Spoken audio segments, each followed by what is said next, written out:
Hi, I'm Liz Parker-Kuhn, Senior Editor, Candy Industry Magazine. Today we are talking to Ash Mishler, Marketing Manager at Vosges Haut-Chocolat. Thanks for talking to us today. Thank you so much for having me. So to start out, the company is recently releasing the Grand Cacao Lodge, which is this year's advent calendar. What was the inspiration behind the calendar?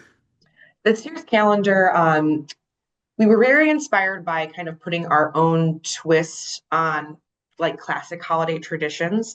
If you've ever had a Vosges calendar before, we've obviously done a lot of different themes from like jungle, tropical inspired Christmas to some things that are more traditional. But we've noted that every time we kind of lean into that more ski, snow, like Scandinavian vibe, it tends to do very well for us. So we wanted to kind of bring that idea back this year, but with more of an après ski angle to it. So the idea of, a long day on the slopes or out in the mountains and hiking with your family and friends. And what do you do when you come back? You have hot chocolate, you indulge in something. So we wanted to take that concept and turn it into this year's advent calendar, especially since it's designed for families and friends to share together. It made perfect sense. Okay. And then the calendar uses both lights and sound. Can you talk a little bit about how that works and why you decided to include these elements? Yeah, absolutely. So the lights and sound actually work independent from each other, which is really wonderful. You have the opportunity to either just have the lights on or the music or both. The music is also controlled on like on a sound dampener. So if you want, you can turn it down lower, crank it up higher. We started doing lights and music because we wanted to take the keepsake element a little further. I think for many people, advent calendars, when you think of them, you think of like ones you get at the pharmacy, right? With the little tiny tablets of chocolate that you would pop out, or maybe you have a homemade one that's a family heirloom. We wanted to go closer to that direction and to give it more, just more gusto and something that you want to hang on to year after year. We felt adding lights and music would make it feel like a true holiday centerpiece or decoration that would make you want to keep collecting them, as well as maybe building your own advent village or decorating your mantle with it every year.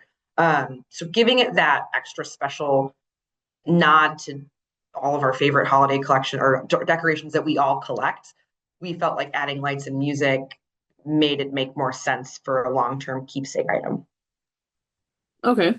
Sounds interesting. And then on your website, it says a charger is included with the calendar. How does that work? Is it kind of like a phone, like you charge it and then the lights and sound keep working? Exactly. Yeah. It uses a USB-C charger, which we do include with every calendar. But it plugs right into the side where you'll find your lights, music, or your lights and music buttons and dials. So it's very easy to do. We also send it out with its own charging cord, yes, but a longer one, so that if you want to, maybe you have it set up somewhere and you don't want to have to run an extension cord and things like that. So we do try to keep all of that in mind when creating these, because we want it to be as easy as possible for the consumer and we want it to work in your home every year. So Okay. That makes sense. And then what sort of flavors can consumers expect to find in this year's calendar? you will find a lot of our everyday flavors and classics, like our caramel marshmallows, which are very beloved, a lot of our exotic chocolate bars. We also, though, have some new items that we're adding this year. We will see some gingerbread inspired chocolate.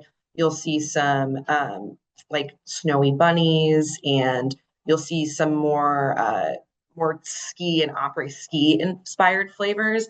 But you will see them next to our everyday cult classic, beloved chocolate flavors. Okay. And on the website, it was saying the calendar includes a collection of Vosges favorites, plus flavors from years past, plus creations found only in this year's calendar. So how does the company decide which flavors they want to include each year? It's kind of a mix. We absolutely take in consumer thought in mind. We do surveys. We like to see what people's favorites were, especially if there's one that everyone seemed to love. We want to bring it back, maybe even bring it back beyond the calendar and on its own. But we also like to include stuff that we know does well. For lack of a better word, I mean, it's an advent calendar, right? It's pretty large. You're going to have it out all month long. So while I may love our truffles, those are made with fresh cream. They require refrigeration or to be eaten really quickly. So we want to make sure we're including stuff that is shelf stable, is also a favorite. And then also we want to include things that make sense with the theme. So when we do a new flavor or parfum, it will have inspiration directly from whatever we're going for that year. It's nice to kind of mix all three together so everyone's getting a little bit of everything. Okay, that makes sense. And then for the flavors from years past, is there any like rule, like when or if they can be used again? Like is it every 2 years, every 5 years, or is it just based on consumer popularity? It's definitely consumer and popularity as well as logistical. We don't really have time constraint rules, but if we know there's something somebody loves and we're hearing a lot of buzz around it, we'll absolutely bring it back, especially if it makes sense in the calendar format. We just have to be cognizant of not only the shelf life, but what can fit in each drawer. We had fennel cookies one year that were just, to me, delicious, but realistically, they don't fit in every advent calendar drawer. So we do take logistics into account as well as favoritism. Okay. And interesting about the cookies, do you include non-confections usually too, or was it like chocolate covered, something like that? We actually have been expanding this area. So over the last 3 years, we've started adding some more non-strict Vosges chocolate confections. Like I said, we've had fennel cookies before. We also have they're ginger snaps that are actually bottomed in our chocolate and then sprinkled with candied ginger. So there will always be a chocolate element to what we're including, but we are trying to expand beyond just a truffle every day or a chocolate bar every day. Even in our last two calendars, I believe we included drinking chocolate. We've included, our La Bombe, which is one of our very iconic, very large truffles. So we want it to be different every day so that you're not repeating yourself, but also we want to kind of expand our reach into different areas and different confections. Okay, that's interesting. And then I saw that Vogue also offers advent calendar refills. Like, how does that work? Do consumers mostly take advantage of that this year, or do they buy refills to refill the calendar like when next year's holiday season comes around? We actually see a mix of both. We do offer refills, but it's surprising how many people will actually buy this year's calendar and the refill at the same time. Um, you see a lot of people who come back for the new one because they're collectors. You'll also see people who come back every year for the refill because they have a favorite calendar of years past that they want to refill. Additionally, our refills are a great add-on option for a new calendar because let's say you have a family of six and you want to make sure everybody gets a piece of chocolate every day. Adding on a refill will just increase the amount of chocolate per day. Our standard calendar, our new calendar, those are designed to feed 2 to 3 people every day. So adding that refill on just doubles your chocolate amount. Okay. Yeah, that makes sense, especially with big families. And then, what is your favorite Vogue confection or flavor to enjoy from this year's calendar? This year, we're actually putting in some new mini exotic chocolate bars.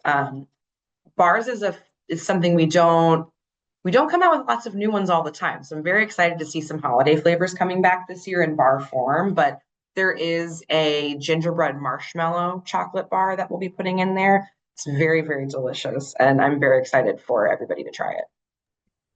Okay. And then, kind of a bonus last question. What is your favorite Vogue confection to enjoy just in general?